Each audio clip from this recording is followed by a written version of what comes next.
Hello, my name is Madeline Salzman, and today we're going to be taking a look at this design challenge called Learning About Dinosaurs. It gives students the ability to both learn about dinosaurs and also work on coding. So I'm going to begin by showing you the completed project, and then we are going to see inside to look at the logistics of the program and the coding itself.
So what's really great about this part of the Scratch program is that now it's going to be asking some questions and students can be interactive and click on the answer.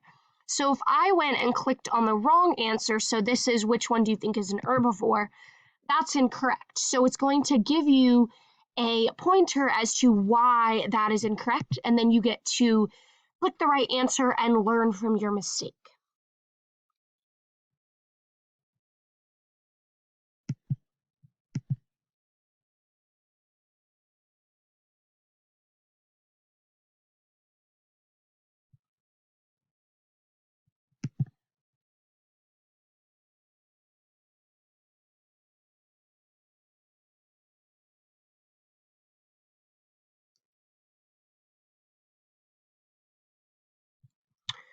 So now we're going to see inside to see really the logistics of the coding process.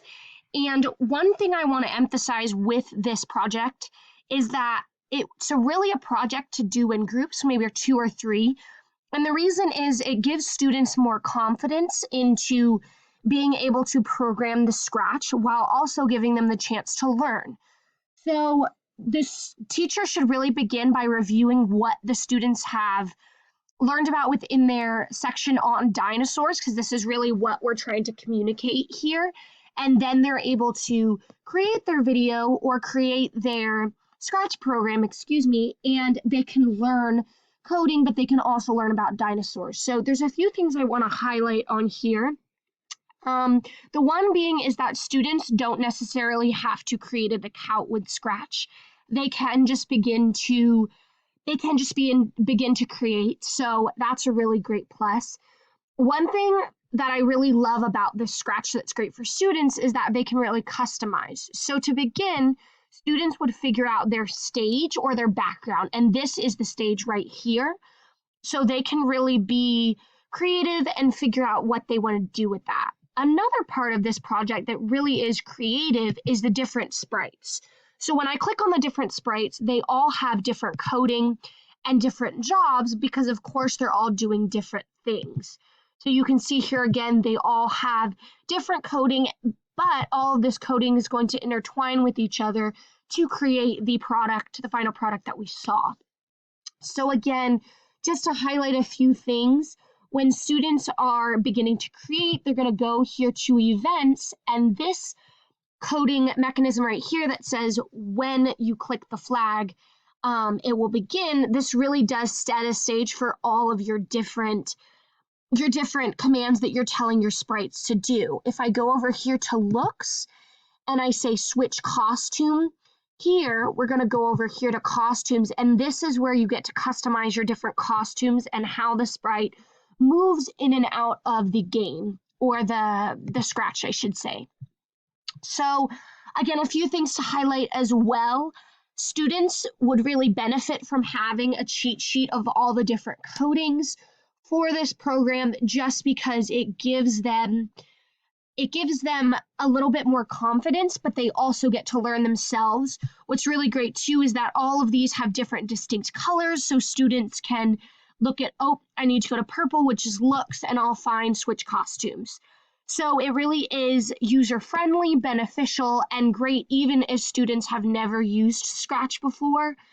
They can really learn. So again, I just want to highlight that this project can be extended. I would say about 2 or 3 days to really get the students to understand. There may be students that are more successful in the beginning than others, so those students can really give aid. I appreciate everyone listening, and I hope that this gave you an insight into how you can use Scratch for different lessons, not just dinosaurs. Thank you.